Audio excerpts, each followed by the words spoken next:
I'm sure by this point, some of you have already heard the news that national parks are beginning to bar all-wheel drive vehicles from their 4x4 trails. But for anyone who hasn't heard, here's a quick breakdown on everything that's going on. A few days back, one Reddit user posted a letter that they had received explaining in a written warning that they were not allowed to have their all-wheel drive vehicle on any 4x4 rated trails, and that multiple committed offenses would result in a fine of $5,000 and even could amount to prison time. This specifically happened in Moab in the Canyonlands National Park, which is a highly sought-after area for both off-road and overlanding enthusiasts. Unfortunately, by the sounds of this letter, a lot of park rangers are dealing with individuals getting stuck, needing rescued, or breaking down and blocking the trail. And overwhelmingly, the biggest group of offenders are unmodified all-wheel drive vehicles.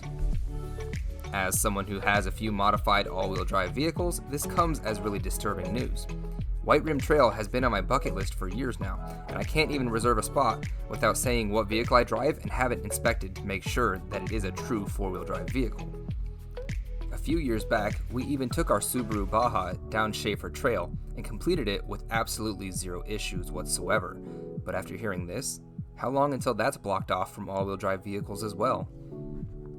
Don't get me wrong, I have definitely been in over my head and willingly put myself in bad situations on purpose to truly find out the full capabilities of my all-wheel drive vehicles. These experiments were always performed in my own neck of the woods, where in the event if something were to go wrong, I would be able to self-recover, or learn to self-recover, or at least contact a friend and bail me out of the situation. So that when I finally do go out and try these tough trails, which I may add are highly researched for difficulty before I go, so that when I'm on them, I can enjoy the trail to its fullest without risk to others or my own vehicles. The same folks who are getting 4x4 trails locked out for all-wheel drive vehicles are the same people buying a bone stock Subaru Crosstrek with a CVT all-wheel drive setup and no understanding of how their drive system even works.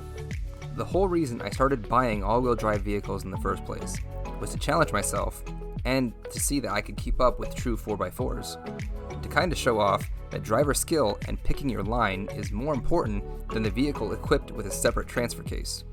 I love finding these awkward-looking vehicles and pushing them to their limits.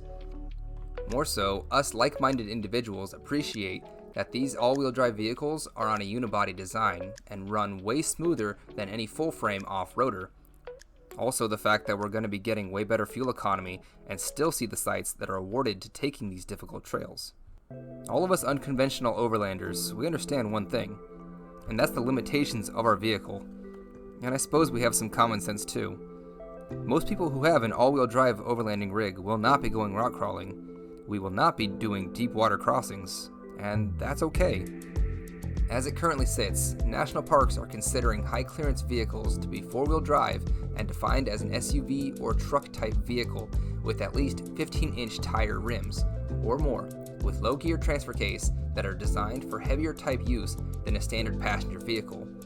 These also need to be able to have 8 inches of clearance or more from its lowest point of the frame, body, suspension, or differential to the ground. Also included, this means that mechanically powered both front and rear wheels at the same time. In addition, you will not be able to take any passenger cars, minivans, RVs, or trailers down these roads to any primitive campsites.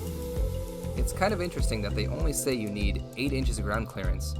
I believe the whole Subaru Wilderness line has at least 9.5 inches of ground clearance, which would pretty much make it work for that situation, as well as front and rear wheels that are going to be moving at the same time. What ties up a lot of us considered soft roaders are the approach and departure angles. My Subaru, for example, has had the front end extremely modified so that it won't be scraping bumpers on everything down the road. Another big hang-up is that the majority of these all-wheel drive overland rigs don't have much in the form of recovery points. To remedy that situation, the majority of people will add a trailer hitch, at the great loss to the departure angle. I myself never get tired of that sound of a hitch smacking a boulder as you cross down the road.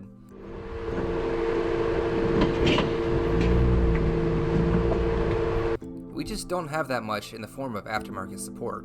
Compared to like our Jeep Renegade, In our Jeep Renegade situation, we were able to get a bumper-mounted hitch for recovery without sacrificing any ground clearance or departure angles.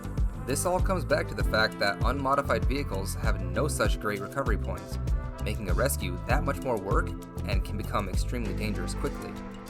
Maybe to the worst of it, and not to point out the black sheep in the room, but I don't think we have to address what happens when we get an all-wheel drive vehicle with one tire up in the air.